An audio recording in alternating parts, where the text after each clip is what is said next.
સુરત શહેરના police commissioner માનનીય શ્રી અનુપમસિંહ ગેહલોત સાહેબની સૂચના અને માર્ગદર્શન મુજબ સિનિયર ઓફિસરો અને છેક લોકલ પોલીસ સ્ટેશનના સ્ટાફ અને અધિકારીઓ તરફથી અવારનવાર પોલીસ સ્ટેશનના અલગ અલગ વિસ્તારોમાં કોમ્બિંગની કાર્યવાહી હાથ ધરવામાં આવે છે. કોમ્બિંગની કાર્યવાહી કરવાનો આશય એ છે કે જે વિસ્તારમાં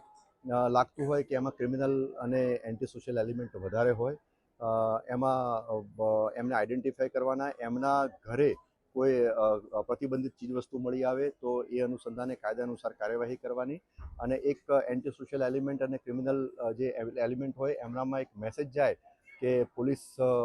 એક વ્યવસ્થિત મજબૂતાઈથી કામ કરી રહી છે અને સારા નાગરિકોમાં પણ એક મેસેજ જાય, એમને એક પોઝિટિવ એક એમાં મેસેજ જાય કે પોલીસની પ્રેઝન્સ છે. એ અનુસંધાને આજે સુરત શહેરના સચિન પોલીસ સ્ટેશન વિસ્તારમાં સુડા આવાસમાં કોમ્બિંગની કાર્યવાહી હાથ ધરવામાં આવેલી છે. સચિન પોલીસ સ્ટેશન સિવાય સચિન જીઆઈડીસી, ડિંડોલી અને ભેસ્તાન પોલીસ સ્ટેશનના પણ અધિકારી અને કર્મચારીઓ આ કોમ્બિંગની કાર્યવાહીમાં જોડાયા છે.